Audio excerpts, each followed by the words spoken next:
नमस्कार शेतकरी मित्रांनो, मी विद्यासागर रावणगवे आज या टमाट्याच्या प्लॉटमध्ये आलो आहे आणि इकडे बघतो मिरचीचं प्लॉट आहे आणि हे जे शेतकरी काय वापरले, कशा पद्धतीचा रिझल्ट आले या ठिकाणी बघूया. नमस्कार हो. नमस्कार. आपलं नाव सांगा, गाव सांगा. शरद गोविंदराव शिंगटे, कुतमापूर तालुका देगलूर, जिल्हा नांदेड. बरोबर. आपण जे हे मल्टीप्लायर वापरलात, किती दिवसापासून वापरता आपण हे मल्टीप्लायर? मी कमीत कमी 2 वर्षापासून वापरतो. ह्या वेळेस ह्या टमाट्याला किती गेलेलं आहे आता? हे कमीत कमी 2 किलो गेले समजा 1 एकरमध्ये. 1 एकर. काय फरक पडला याच्यामध्ये? ते मुळ्याची संख्या वाढते, फुटवा होतोय, हम्म. आणखी वर काही रोग वगैरे येणार आहे ते येऊन देणार, हां, असं काही असं चांगलं असं कळामोठ होते. बरं.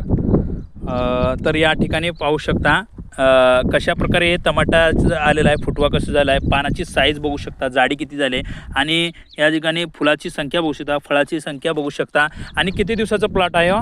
हे 1 महिना 10 दिवस झालं. 1 महिना 10 दिवसाचं प्लॉट आहे. बघू शकता या ठिकाणी किती असं सुंदर असं प्लॉट आलेलं आहे. जूनच्या 5 तारखेची लावण आहे समजा. ही जूनच्या 5 तारखेची.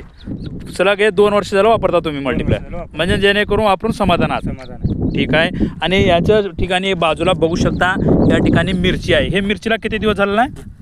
सेम तेवढं दोन्हीची लागवड एका दिवसाची. बघा हे मिरची सुद्धा बघा. आता जर मिरचीवर बघतो तर बोकड्या रोग आहे, अनेक मिरचीवर रोग येत चालला आहे. ह्या ठिकाणी कसल्याच प्रकारे रोग नाही, कुठल्याच मिरचीवर बघू शकता, कुठल्याच रोपावर रोग नाही हे पाहू शकता. आणि फुटवा सुद्धा किती झालेला आहे पाहू शकता. तर शेतकरी मित्रांनो, तुम्हाला जर उत्पादन वाढवायचं असेल, खर्च कमी करायचा असेल तर मला कॉन्टॅक्ट करा. भेटूया पुढल्या व्हिडिओमध्ये.